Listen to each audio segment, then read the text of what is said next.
Welcome back, Patriots, for a Friday edition of the Bald Brad Show, a podcast, an hour-long one, where we go over a bunch of different articles to equip you with what the heck is going on in the world. We have fun doing it. We laugh, we giggle, we cry, we scream into the mic. We just have a good time as a community of patriots that just love this country and want what's best for it. But we're always up in arms with the progressive left who want to destroy it from the inside out. And I appreciate all of you with the kind words in the chat. We did, in fact, hit. It has happened. It is official. I said it would, and it did. 100,000 subscribers. We are at the top of our game, baby. 101,000. Yes, we are growing exponentially with subscribers, which is awesome. But YouTube is still screwing with our views. So I'm putting in Operation Investigate the shit out of YouTube, instituting that as of today. Now, how am I going to do that? Mind you, Friday episodes are more loosey-goosey. Just so you know, we don't know where Friday episodes are going to take us because I don't prepare for Friday episodes. We just shoot from the hip and see where, again, the conversation takes us, where articles take us, where the news takes us, and it's a lot of fun doing it that way. Keeps me on the edge of my seat, to be honest. All right, so here's what I'm going to do. Absolutely nothing. No, I'm kidding. What I'm going to do is I need to test some things out. So first, as you've seen, by the way, all those subs are legit. I'll always say this. I've never bought a sub. I've never bought a comment. I've never bought a like. I've never bought a view. People do that, just so you know. People will do that on their channels. I don't do that. One, because I don't feel like I earned it if I did something like that. It would be like having AI or a ghostwriter write your book, and then you come out and be like, oh, look what I did. I wrote a book. Well, no, you didn't. Artificial intelligence wrote your book, or some dude you hired write your book, and you just said you did. Thanks, Pat, for joining the Bald Brad Army over at YouTube. You got your shield back. Isn't it nice that you get the continuation of where you were at? I always thought that was cool, that's there, where you don't have to start from the bottom up again. Where was I on that? Oh, yeah. So all those subs are legit. But what I have found is that subscribers aren't watching the videos. So either they're not being shown the videos, like they're shadow banned, which I'm going to check through a VPN later today. I want to see if I can actually find my shiz. But also, there was rumblings that YouTube is just not friendly to live streamers like Rumble is. Rumble is built for live streaming and is built for content creators. YouTube just might be heavily built for videos, me recording something and uploading it. So what I'm going to try and do is, whether it's through Dark MAGA or through the summer, is I'm going to try to record. Yeah, we're going to have our normal hour-long podcast, but what you are going to see is separate videos, once again, being uploaded throughout the day, probably only 2 times a day. So I'll do my morning podcast, and then I'm going to try to upload 2 more videos at some point throughout the day. Those could range from 3 minutes. They could range from 30 minutes. We will see. And I want to see what happens with the numbers, because if the numbers don't change on those, there's still some effery going on. So that's the way I'm going to investigate this a little bit more. Now, it might be a waste of time, because what am I going to do about it, right? They want to shadow ban and censor and throttle my channel, then that's up to them. But it just doesn't make sense. So I appreciate all the congrats. It still has not hit me yet. I'm being sincere. Has not hit me. We did make a cool short, though, on TikTok. Let me show you that, guys, if you haven't seen it. If you could go over and view it, and just view it over and over and over again, that would also help tremendously. And you know what I thought was weird is they're not even allowing people to see my shorts. And you know what's interesting is, when I first had this conversation with YouTube, they said, oh, well, that's because a lot of your subscribers are from your shorts. So that's why they're not watching your live stream, because they actually came to watch your short form videos. So that's why I started running ads on my long form videos only, so that we could attract more people to the long form content. Now I would say my subscribers are 50-50, just a heads up. 50% are probably from shorts, YouTube shorts, and then 50% are probably from long form videos. Mind you, you guys, we have gained 20,000 subscribers this week alone. Nothing's changed. I'm like legitimately saying nothing has changed. 20,000 people. We haven't gone up. We haven't gone down. It's almost as if those 20,000 don't even exist. That's what's crazy. So let's, I want to show you this. I thought it was kind of a cool little highlight reel. And let's kind of check this out together. This is so I posted for 100,000 subscribers. And I think I would like to do more of a long form edit to something like this in the music. I think it'd be kind of cool.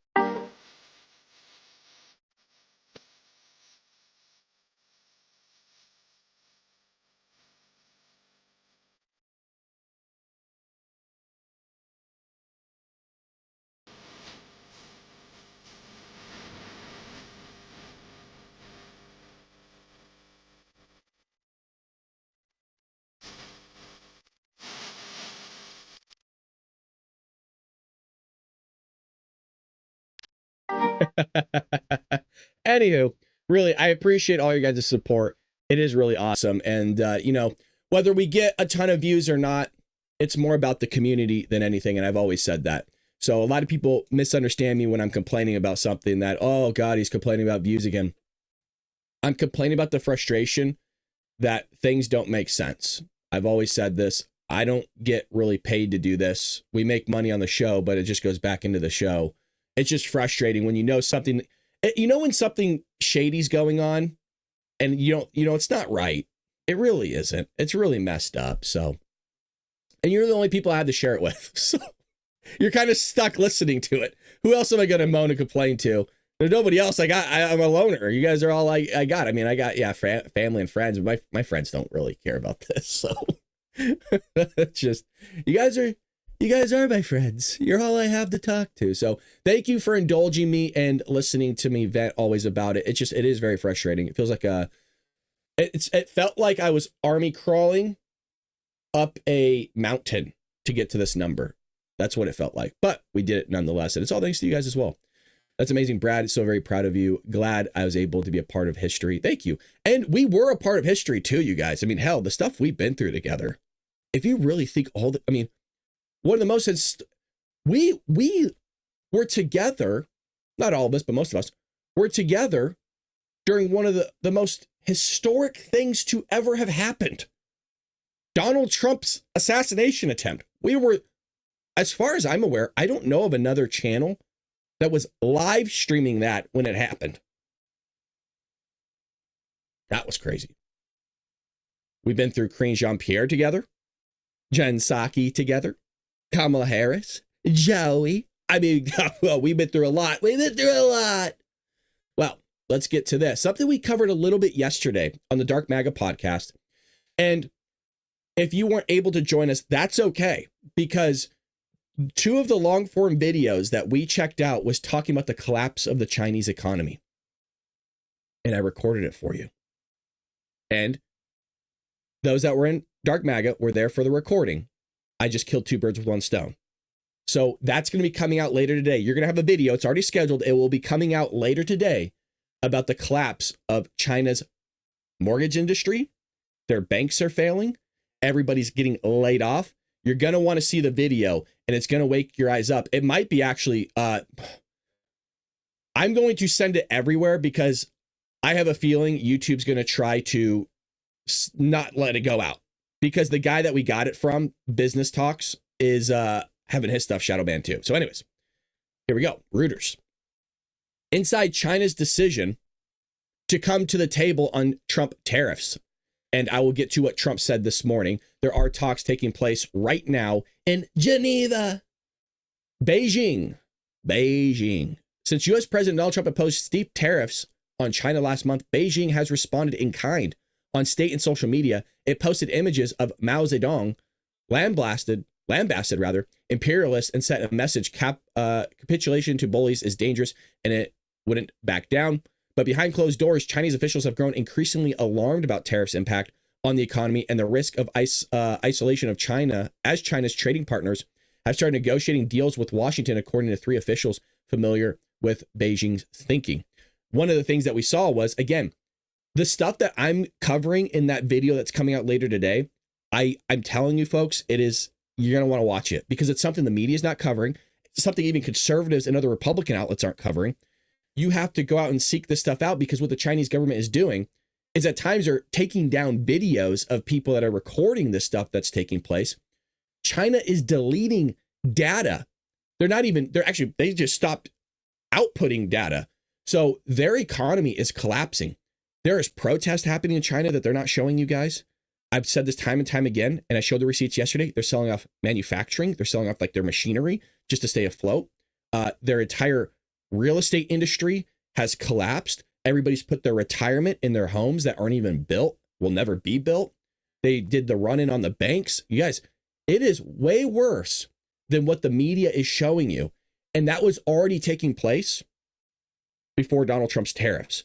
So Trump, they were already being, thrown to the ground. Trump took his boot and now he has it on Xi's face. He's like, I'm gonna push you. It's bad. And nobody wants to believe it. The left do not want to accept that China is being crippled right now by this. These factors, along with outreach by the U.S. and an easing of Trump's rhetoric, persuaded Beijing to send its economic czar, Lifeng, hello, for meetings with U.S. counterparts in Switzerland this weekend, which is currently happening right now. Re-engagement was complicated by the fractious nature of U.S. China diplomacy. In particular, Beijing considered a letter the United States side sent to Chinese ministries in late April about fentanyl arrogant, two officials said. Efforts to arrange talks were further impaired by disagreements over which officials should be involved, said one of the people and another official. I mean, here's the problem that you also face with China is they are willing to let their people die. Trump is not. So it's going to be a tough negotiation. China wants to get something out of this. So does Trump. Trump wants a fair deal. At the end, all Trump wants is China to open their markets. That's really it. And how do we know that? Well, one, the United Kingdom showed proof of that. And Trump kept mentioning in the Oval Office just the other day that, hey, United Kingdom's market was pretty much closed to us. They opened it up. They got what they wanted. We got what we wanted. Both sides benefit. And by the way, nobody's really hurt on either side. So much so that Trump's keeping the 10% tariffs on the United Kingdom. And the United Kingdom's like, yeah, okay, that works out for us too. That's fine. We'll find other ways of getting back, work with other countries or things like that. But they open their markets to us. China's markets are not open to us, which is so odd. But you know why they do it? China's reason for deciding to negotiate Washington's letter of fentanyl. Again, they just thought that was crazy. Oh God. How could we ever want you to stop sending fentanyl over to our country? Oh, it's a terrible thing. It's unreasonable, really. Yeah, it's unreasonable. Stop sending your damn drugs over here. China's foreign ministry said in a statement to Reuters that it reiterated that China's firm opposition to the U.S. abuse of tariffs is consistent and clear, and there is no change. The U.S. has ignored China's goodwill and unreasonably imposed tariffs on China under the pretext of fentanyl. This is a typical act of bullying, which seriously undermines dialogue and cooperation between two sides in the field of drug control. Isn't it amazing they think that's bullying? You want to know what's bullying? Hold on a second. Here's an analogy for you. You go to school. Mama gave you some lunch money. Mom gave me $5 for lunch today. Yay! And this big old jerk comes, says, give me your lunch money, pal. And he flips you upside down by the ankies, right? And he's shaking you. And all the coinage, all the $5 is coming out. You're going, I'm not going to eat today. That money that's coming out of your pockets that person just stole, it's called intellectual property, folks.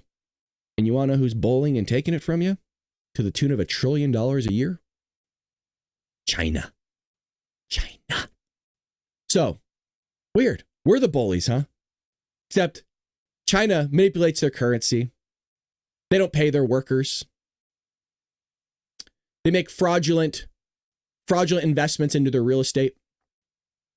Steal intellectual property, not just from the United States, but everybody. Sends fentanyl to other countries to kill massive amount of people. But we're the bullies.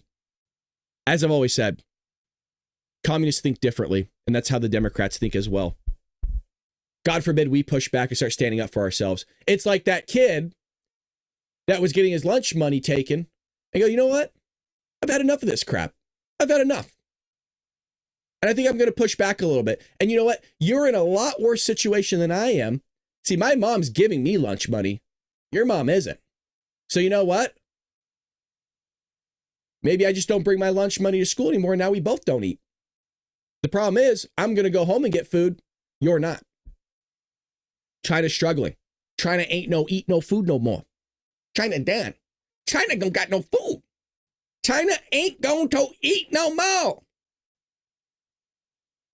China's State Council and Ministry of Commerce didn't immediately respond to Fact's questions. Request for comment. The White House and State Department also didn't respond to Reuters' questions about the lead up to the Geneva talk. So this goes on even further, but they are feeling some economic pain, folks.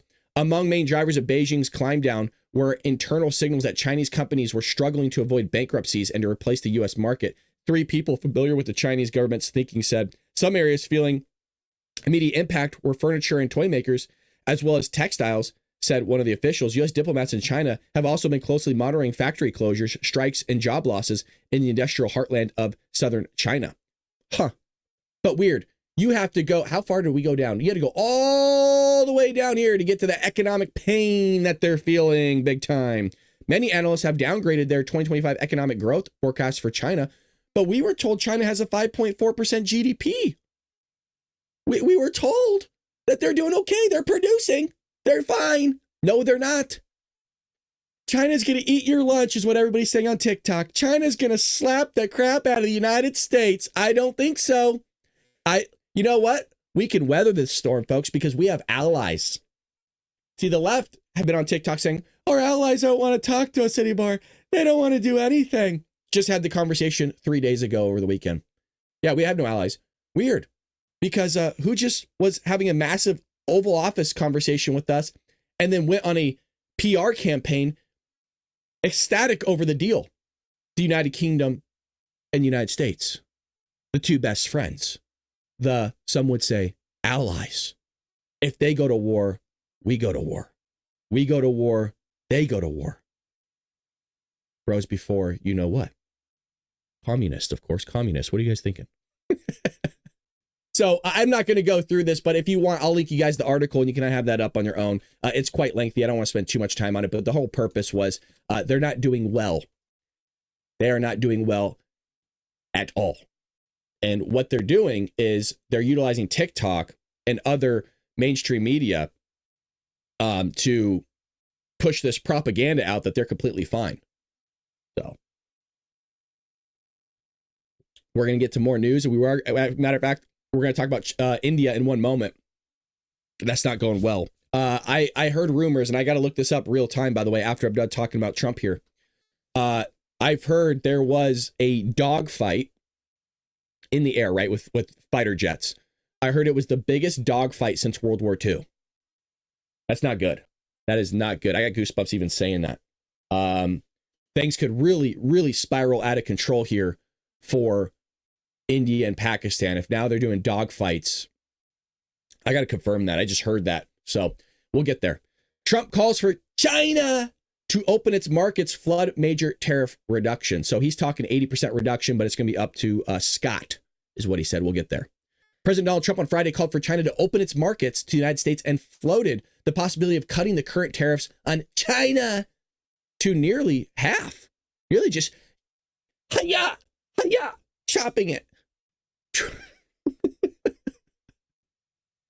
You guys put up with me, don't you?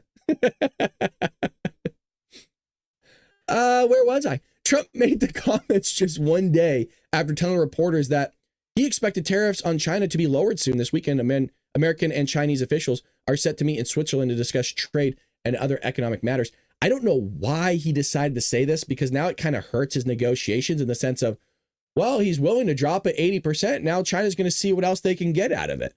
I don't know if they already came to some sort of deal. I don't know if this hurts Scott's negotiations that's over there right now. I'm not sure. I'm not Trump. Why he decided to do this. And I can't really honestly even really think of a that I guess that we're willing to negotiate and actually lower the tariffs is showing in good faith that we want to negotiate in good faith. I'm not sure why he did this. China should open its markets to the U.S. Would be so good for them. Closed markets don't work anymore. Trump posted on his Truth Social. A few minutes later, he posted 80% tariff on China seems right, up to Scott Bessent, presumably referring to the Treasury Secretary. Tariffs on China are set at 145%. And I think that was what Trump was saying was the max, that he's not going to go up any higher than that. I think he should have, but that's just me. Since last month, after the Communist Party moved to retaliate against China, Trump's tariffs on China, at the same time, China imposed a 125% levy on American goods during an event in the Oval Office on Thursday. Trump said that tariffs on China would not increase anymore and could only go down. It's 145, so we know it's coming down, Trump said. I think we're going to have a very good relationship. Treasury Secretary Bessent and U.S. Trade Representative Greer are poised to meet with Chinese officials Saturday and Sunday in Geneva, which is taking place right now, to attempt to work out a trade deal. Something that I think spooked China that was also mentioned in the Reuters articles that we just went over was I think they're waiting to see if people are actually making deals with the United States. I think that kind of spooked them out. Excuse me, I had to mute my mic for a second. I think that spooked them out. That I think maybe they thought Trump was bluffing that there were people that were making deals with us. I'm not exactly sure. But I think we're going to see a lot more people, maybe that even weren't really coming to the table, that maybe was a bluff, actually start coming to the table looking, well, the United Kingdom did it. Like, they were happy about it. They were ecstatic. I mean, the prime minister did his own press conference yesterday, talking about how great the deal was between the two countries. So we'll see what comes of that really quick. There is, again, a lot of stuff going on with India and Pakistan. Nothing really good, but tensions are coming out. You have Pakistan denying certain things, but I want to see if we can get to, let's go to a Bloomberg right here. Situation. India and Pakistan say they've shot down drones and missiles over densely populated areas in a second day of military hostilities. Pakistan's army says it took out several Indian drones over cities including Lahore, Rawalpindi and outside Karachi. India says it neutralized Pakistani drone and missile attacks on Wednesday and Thursday, targeting military sites. No casualties were reported by either side. Now let's get insights from Maria Mufti. She's an associate professor in the Department of Political Science at the University of Waterloo in Ontario. Professor, good to have you with us. Obviously, an obvious escalation in the conflict between the two countries. Put this into perspective. How concerned are you, especially in comparison to what we've seen before in 2016, 2019, even though the circumstances are quite different? Yeah, so the circumstances of this particular conflict are certainly quite different. Number one, the way India has reacted to this particular incident in Pahalgam is unprecedented. India has never before suspended an international water treaty with Pakistan. India has also never targeted the Pakistani heartland, and particularly the province of Punjab, since 1972, since the ceasefire agreement between the two countries. So certainly the way this conflict has escalated is quite different from what we've seen before, and that gives many analysts pause, because these are, of course, nuclear-armed states. These are countries that have domestic political constituencies that will not be satisfied without action. And we have constituencies on both sides and leaders that are leading hyper-nationalist foreign policies.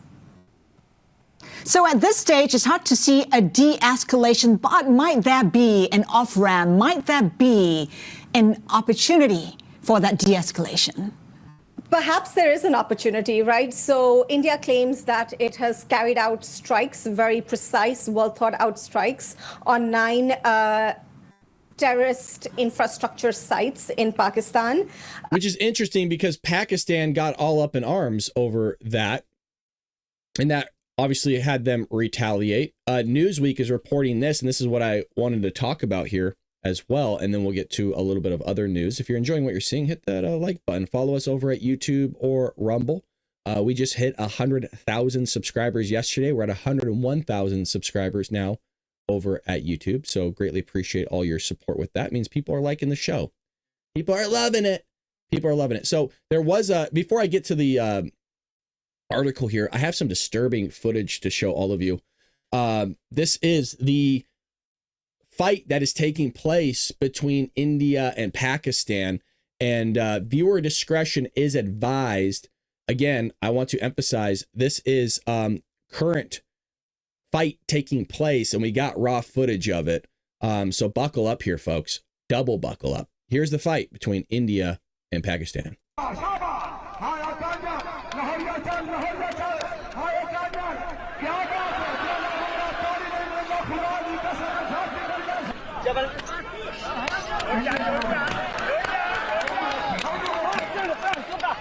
All right. All right. Jokes aside, okay.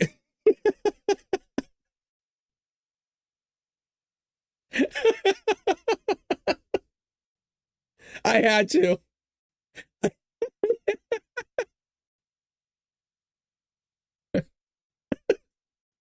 Look, hey, it's okay. It's okay. Everybody simmer down. Everybody calm down. We have, oh, geez, I'm crying. I can't even read this now. Hold on a second. All right, India, Pakistan, 125 jets clash in one of the largest dogfights in recent history. This is bonkers, man. I didn't even know if it was real when I heard somebody say this. Okay, so some 125 Indian Pakistani fighter jets battled for over an hour in one of the biggest dogfights in recent history. This is crazy, man. You don't ever hear about this. I mean, when was the last time you guys heard about a full-fledged dogfight taking place in the air? Maybe, I don't even know when. I know there was that guy that was like codenamed like Ghost Fighter or something like that for Ukraine that was taking out a bunch of Russians, but not with 125 aircraft. That's crazy. If the numbers of aircraft were confirmed, it would make it one of the largest air battles since World War II. Whoa! Why it matters, the scale of the dogfight on Wednesday underscores the intensity of the conflict between the two nuclear-armed rivals. By the way, why is the U.S. not covering this? Somebody mentioned the other day, why is this not bigger news here in the United States, this conflict? Now, people might say, well, it has nothing really to do with us. Okay, that's fair. That's a point. But to completely miss out on the fact that not only the two sides are bombing each other, and you got to kind of really seek this information out yourself to really see it, but now there's like potentially one of the biggest dogfights with modern fighter jets to ever take place, at least since World War II. That ain't good, man.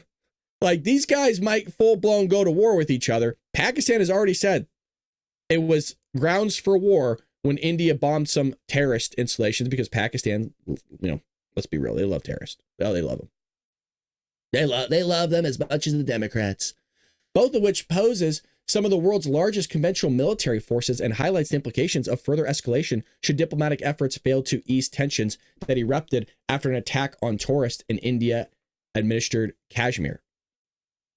So, I mean, I wouldn't say, okay, look, they're modern fighter jets, but nothing compared to what we have. The dogfight between Pakistani and Indian fighter jets, which Pakistani officials say downed 5 Indian planes, was one of the largest and longest in recent aviation history, a senior Pakistani security source told CNN.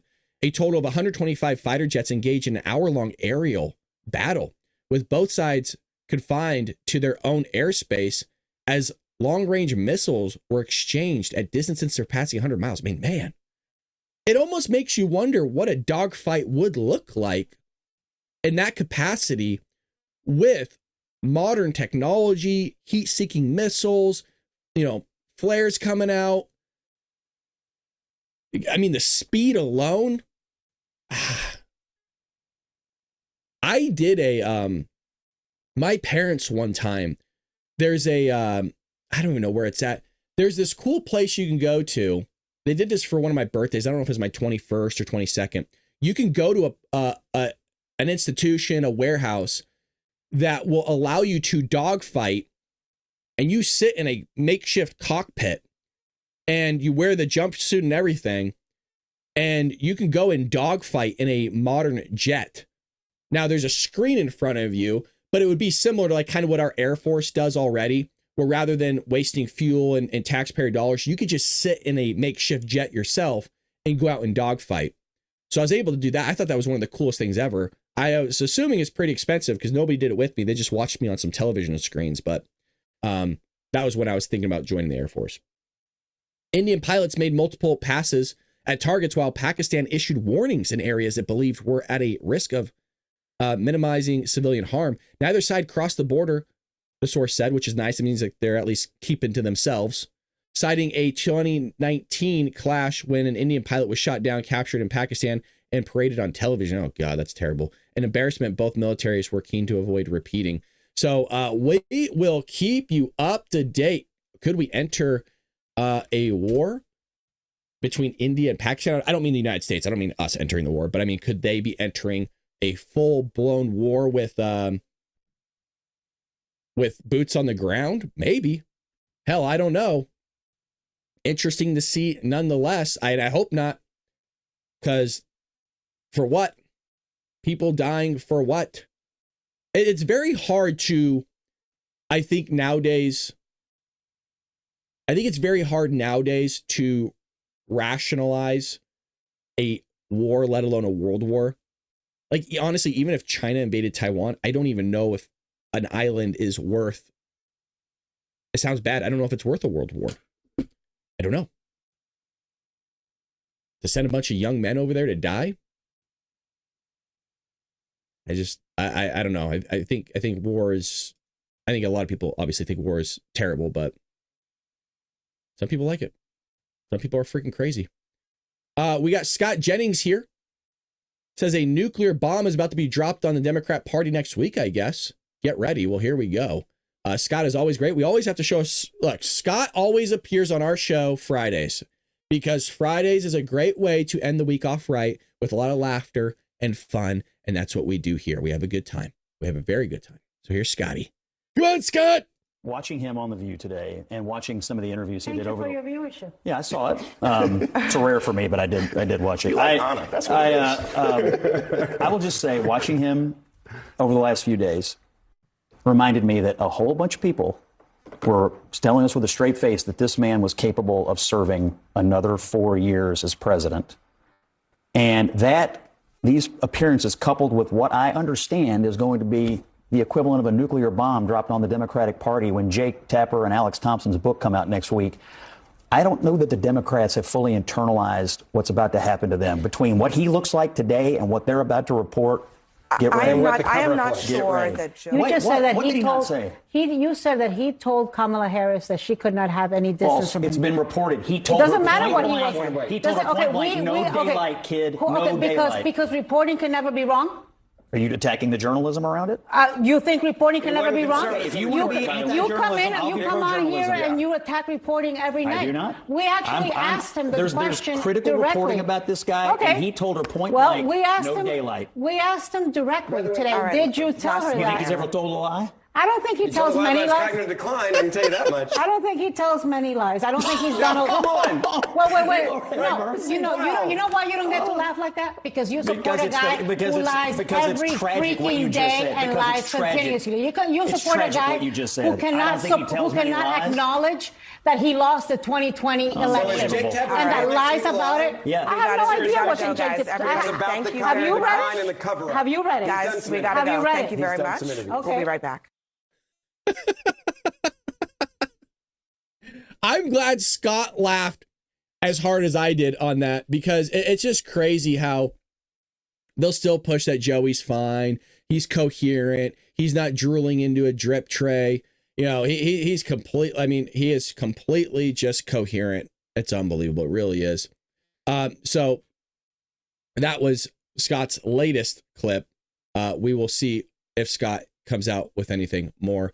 Your 100,000 short brought a tear to my eye. Oh, thanks, Sea-Dog. I appreciate that. That's very kind of you. That's very, very kind of you. Again, if you're just joining us and you're new to our show, come hang out in our live chat. Let me show you a little bit of what that looks like.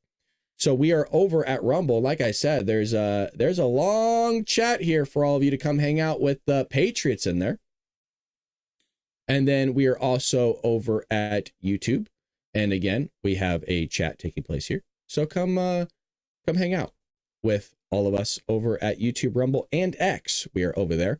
But we are growing on Rumble. We're growing on YouTube. And we would love for you to join us. There will be a video coming out later today that's talking about China and the collapse of their mortgage, I guess more so their real estate industry is in depression style problems.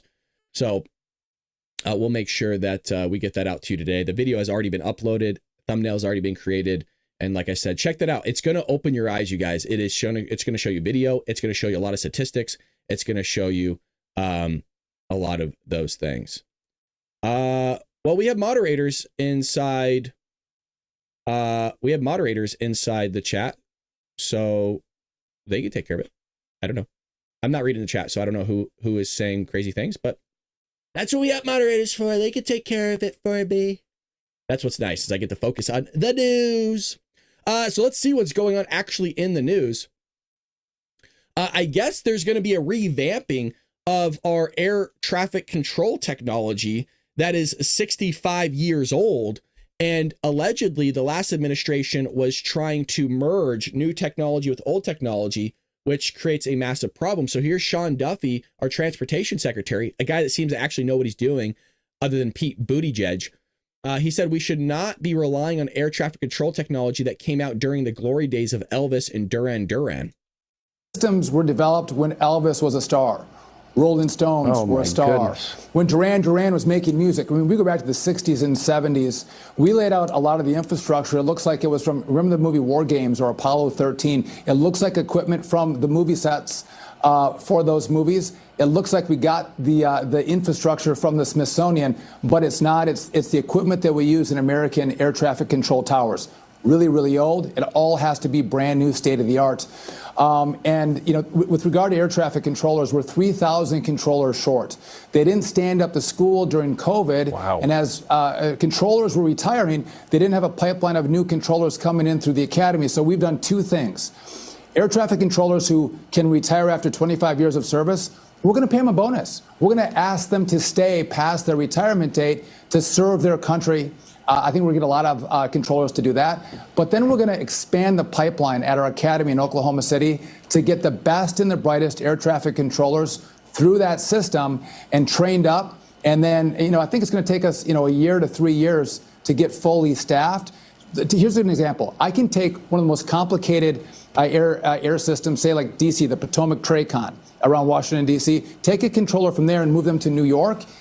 It takes them a year to get trained up on that airspace. So you just can't move controllers around. They have to be trained in the airspace in which they work, and that takes time. And so we're navigating the mess that was left to us. We're hiring more air traffic controllers. We're fixing the system. But again, it's going to take time. We will see. We will see. I'm just glad to see things are being revamped. So that was Secretary Sean Duffy. Here's Secretary Wright saying the U.S. is trying to figure out how to start and steer Venezuela back to a civilized nation. I mean, Venezuela has just really crippled themselves. It's so bad. It is so bad. So here's Secretary Wright talking about that. Look, Venezuela was this great success story in the 1970s, 1980s, one of the wealthiest countries in Latin America, a great American ally, a huge and growing energy system that it was very heavily dependent on American companies. It was a great partnership. You know, then they started to slide downhill. Then they elected two communist dictatorships that took away democracy and freedom in the country. And the U.S. is trying to figure out how to steer Venezuela back to a civilized nation, back to one that doesn't threaten his neighbors, doesn't impoverish its people, and send criminal gangs to the United States. So President Trump, instead of just letting it go on, he's standing up, trying to put some pressure on Venezuela to drive change there. I think he's going in the right direction. It would be a win for the United States and certainly a win for Venezuela if we can get a pivot out of that country. They've had 25 miserable years. Well, they did it to themselves. And if you were reading the teleprompter down there, it says Venezuela asks China to ramp up oil purchases. The problem is China is being squeezed. And again, I'm going to keep plugging the video that's coming out today with the real estate market alone that was already crashing over in China before Donald Trump did tariffs. So not only do people not have any wealth, they have no money. They put their entire retirement in their real estate because they don't put their retirement into like 401ks or 403bs like we do, where it's a diversified portfolio. They put their entire life into their real estate over there in China. Well, when your entire basket of goods all of a sudden loses value or has no value at all, or by the way, sometimes doesn't even exist because they would buy the real estate before it was ever even built. Well, you got a massive problem on your hands.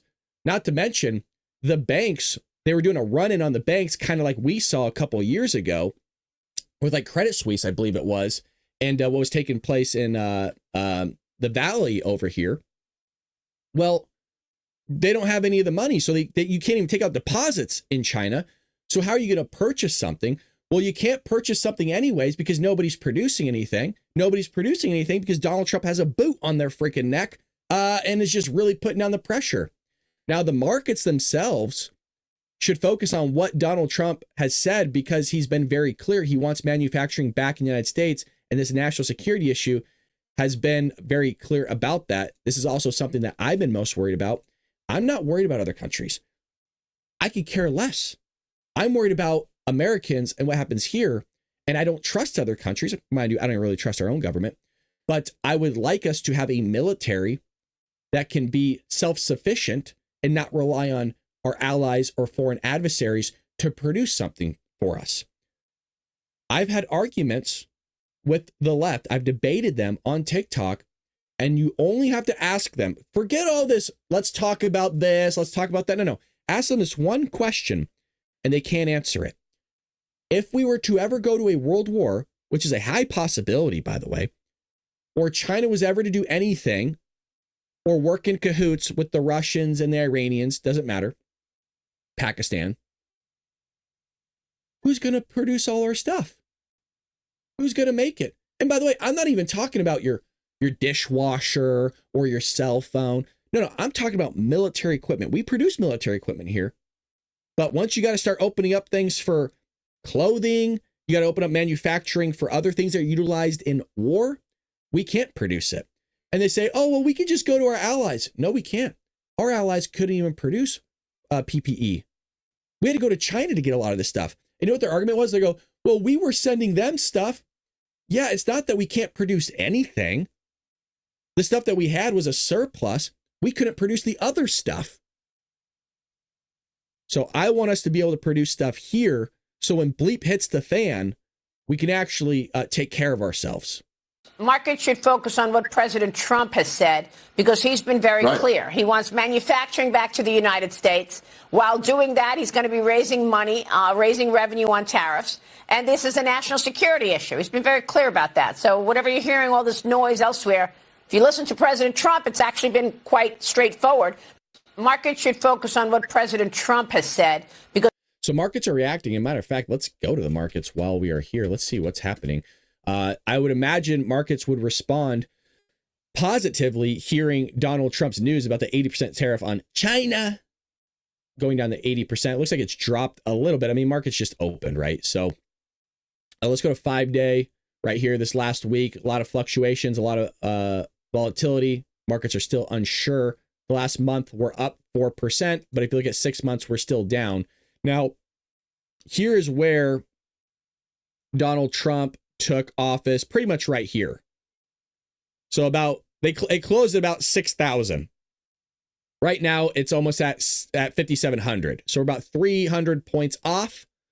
I think we can retain and get that back, but I think that's really all to do with the negotiations with China. I think if we can get that done and figure that out, we'll have a lot more.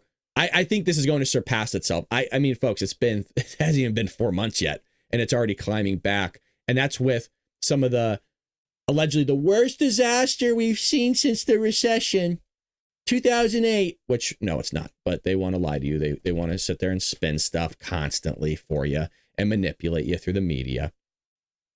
It's sad that Britain and America are, I don't even know what that, Joseph's two son born in Egypt, that all the promises of Abraham was chosen by God. All that's in the Bible.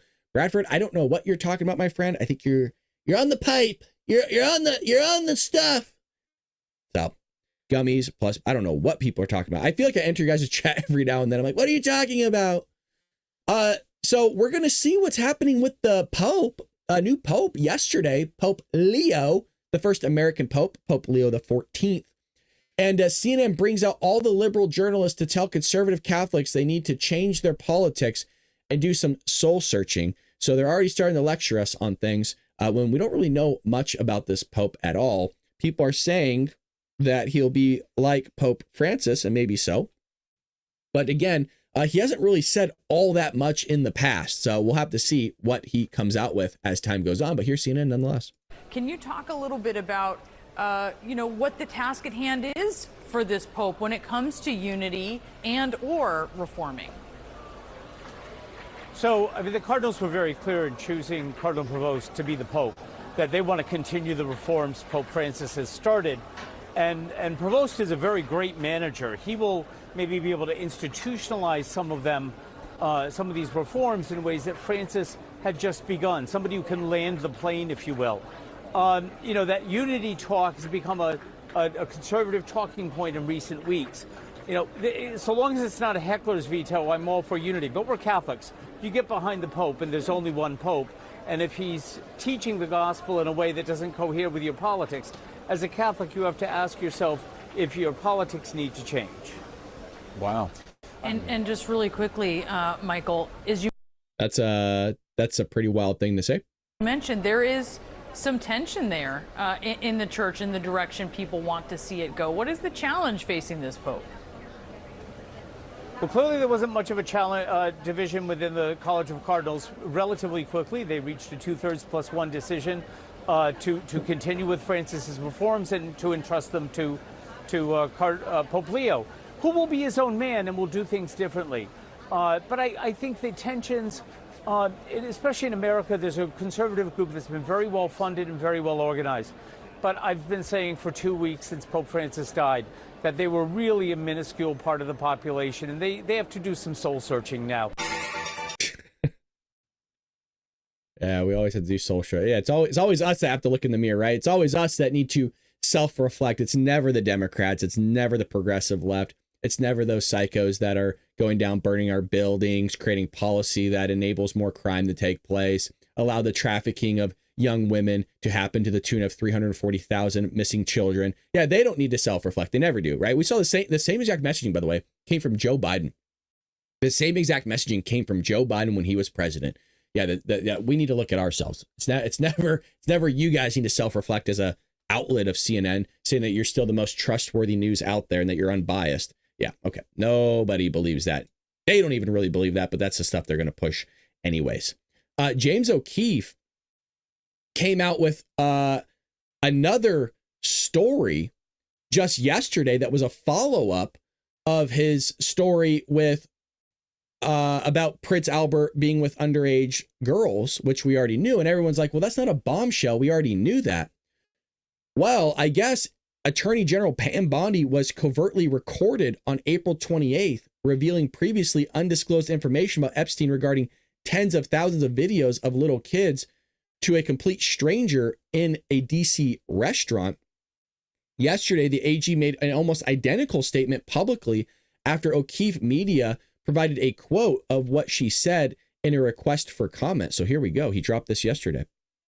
General of the United States Pam Bondi was at the White House and disclosed what she represented as brand new information in relation to Jeffrey Epstein, the existence of tens of thousands of videos featuring little children. There are tens of thousands of videos of Epstein with children or child porn. Now, this is the first time an official has publicly acknowledged that videos of Epstein and his victims exist. What you may not know is just 9 days prior, the Attorney General had a very similar conversation with a total stranger in a restaurant.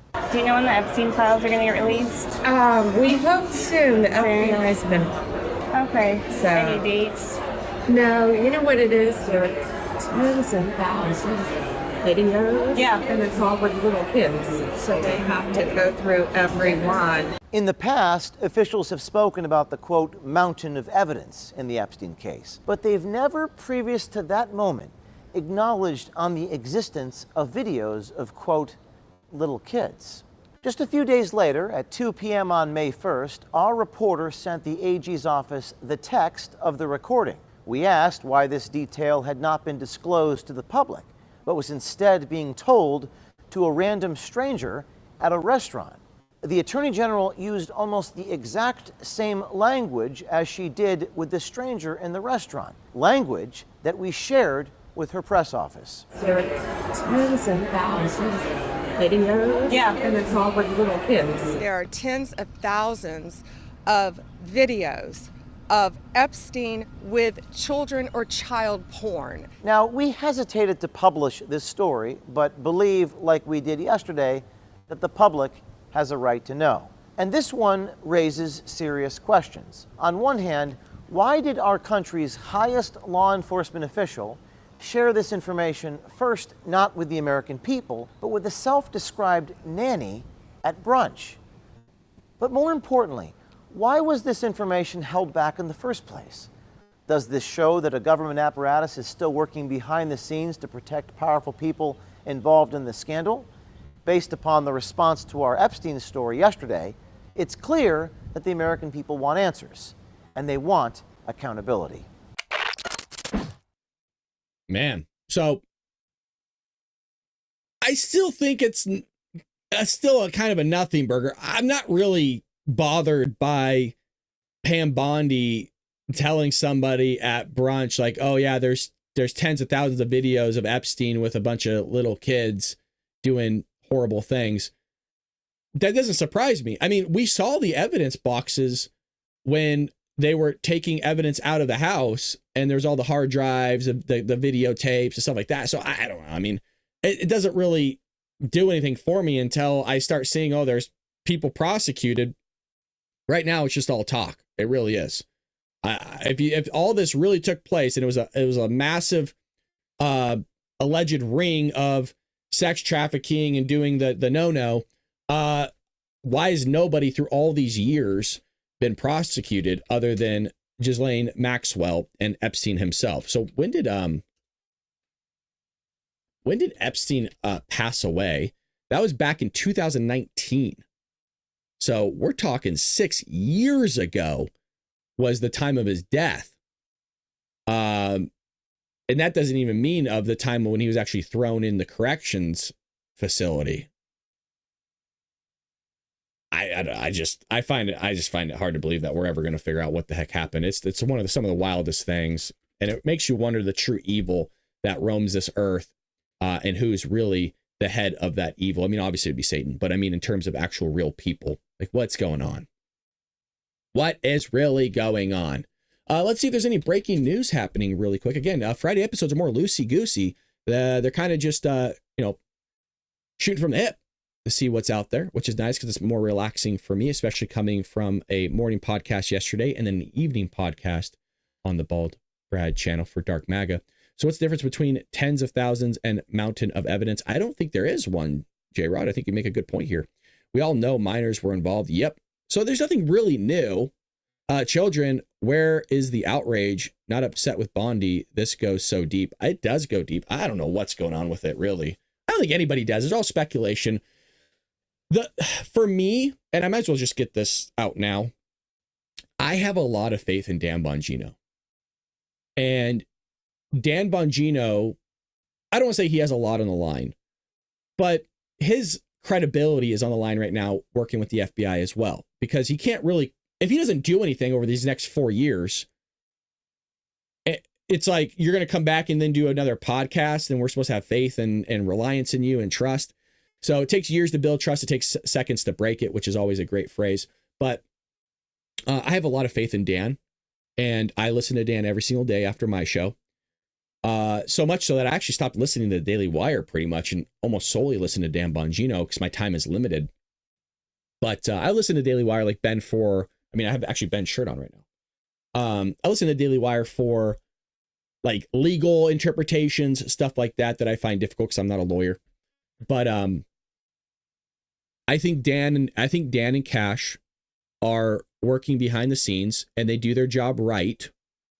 And when they have something, they'll come out when they're ready. So we just have to sit back and have faith in one of our people, which is Dan Bongino, the Bongino army. So we're the Bulbrad army, but our armies, we're just two different divisions in the same army. His reputation is involved. And look, I trust the guy, man. I really do. I don't know him. There's no, other than I trust him because of the things that he says and has said over the course of years. So we will see. What about Judge Janine's new role? Let's check that out. I did hear about that yesterday with the new, was it district court in Washington or something like that? I think she's just temporary, correct? I believe that's just temporary until somebody fills that position, but let's see what we have here from the Daily Mail. We have here, let's get rid of that. The Trump administration could gain yet another Fox News alum and longtime ally as he set to appoint Judge Janine, United States Attorney for the District of Columbia. 73 would replace interim appointment Ed Martin, who Trump withdrew the nomination for the job on Thursday, promising instead somebody who will be great. That somebody appears to be, is it Judge Perillo? Is that how you say her last name? Who before her tenure on Fox, host of both her own show and a commentator on several others, had a decades-long career as a judge, prosecutor, and politician. Trump confirmed the pick, though didn't say whether she would be nominated to serve permanently. There you go, permanently, in a Thursday evening post to his Truth Social account. I'm pleased to announce that Judge Janine Prieto will be appointed interim United States Attorney for the District of Columbia, he wrote before listing her credentials. I'm not bothered by this whatsoever. DC needs to be cleaned up big time. And I think this is somebody that can do it. And she's a no bullshit kind of gal. And I like that. She's sharp. She knows what the hell's going on. She's a little firecracker. And it kind of reminds me of Judge Judy a little bit. And I like Judge Judy. Okay. That's why I say put on your listening ears. Judge Judy used to say that all the time, right? Let's listen. Or hello. Come on. I do stuff like that because that's what Judge Judy used to do. And I grew up with Judge Judy. My mom really loved watching her. So, and Judge Judy was a firecracker. No bullshit kind of gal. And I like that. I don't like the crime that's happening there. I don't like the corruption. And this is somebody that we can actually trust that wants to, fix things. It's nice to see somebody that wants to fix things and not allow the crap to still go on. So she did not appear in a regular spot on Fox, The Five, on Thursday evening with no comment made on her absence. She has been a wonderful addition to The Five over the last 3 years and a longtime beloved host of Fox. So Trump making big moves. And look, it's somebody that's loyal to the Trump administration. It's no surprise. We will see what's going on with this news as well. Somebody said a Supreme Court justice has passed away. Let's check that out really quick here. Let's go to, I'm just trying to find, go to CNBC, but it's a retired Supreme Court justice, a retired one. Careful. That's important to throw in there, Bets. A retired one. A retired Supreme Court Justice David Souter has passed at the age of 25. Retired Supreme Court Justice David Souter died Thursday at his home in New Hampshire, the court said in a statement. He was 85 years old. He was appointed to the High Court in 1990 by his fellow Republican George W., retired in 2009. While serving on the court, often vexed Bush and other Republicans by aligning himself with liberal justices in decisions on cases. It's just one of those things where Republican presidents have always done a terrible job historically of appointing good Supreme Court justices that I've always sided with the liberal side of the court. So you saw that with Roberts, right? I have no relation to Justice Roberts, just want to point out, but that was a thing that was a terrible appointment, who is a reed in the wind and wish-washy. Some other news here, I guess. Lolita James was confronted at a town hall after the FBI launched an investigation. Will you apologize to President Trump and the state of New York for wasting millions of dollars? Of course not. Of course not. My question is for Tush James. Will you apologize to President Trump for wasting millions of dollars and the state of New York for a witch trial?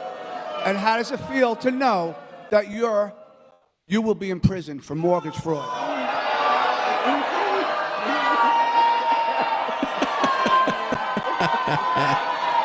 you for coming.